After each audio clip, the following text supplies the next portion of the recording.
The last lecture finished with the definition of qualifiers. A qualifier basically changes the behavior of variables. In this lecture, we'll look at the storage qualifiers. The qualifier constant is used in the same way it is used in Java. It specifies that the value assigned to a variable is constant and cannot be changed. The variable is read-only. Here are a legal and illegal statement just to clarify the concept. Point is defined as vec4. Even though it is given some constant values, this is not a constant variable. It can change later on in the program. Here is an illegal statement. Constant float time, because time has not been assigned any fixed value, whereas it has been defined as a constant. To define a variable as constant, it must be assigned a constant value. The qualifier constant is used for variables that are compile time constants or for function parameters that are read-only. The qualifier attribute is another storage qualifier. Attribute is used to declare variables that are shared between a Vertex shader and the application program. They are used with global variables.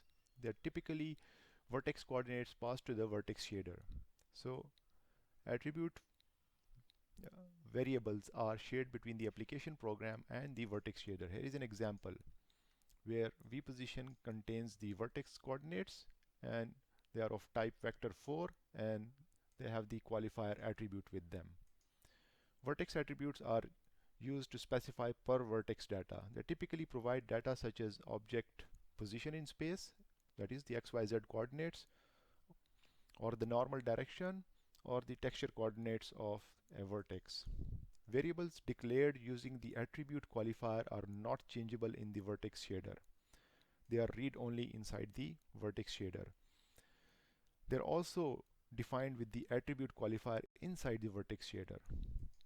As a consequence of this, variables declared using this qualifier must already be initialized in the application program. Uniform is another storage qualifier. Uniform is used to declare variables that are shared between a shader and the application program. Variables declared using this qualifier can appear in the vertex shader and the fragment shader, and they must have a global scope. Since both shaders share the same namespace, if we define a variable in one shader, its declaration must be identical in the other shader.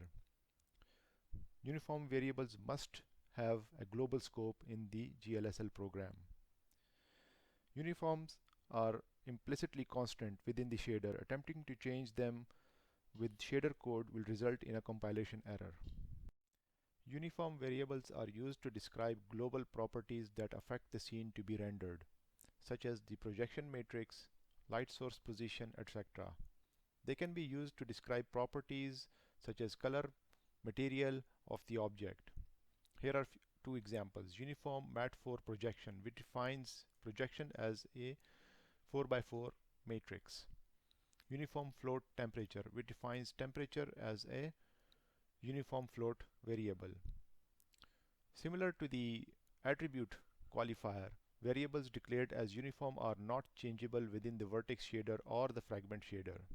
However, their values can change in the application program. For each frame to be rendered, their new values are passed to the shader. So the shader programs cannot change attribute variables or uniform variables. So what can the shader programs change? Well, introducing the qualifier varying. The qualifier varying is used to declare variables that are shared between the vertex shader and the fragment shader. They are not shared between the application program.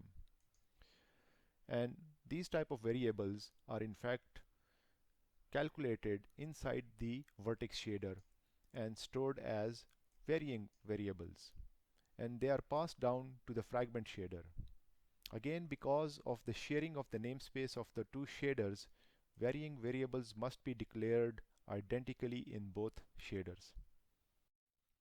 The varying qualifier can only be used with floating point scalars, floating point vectors, and floating point matrices, as well as arrays containing these types.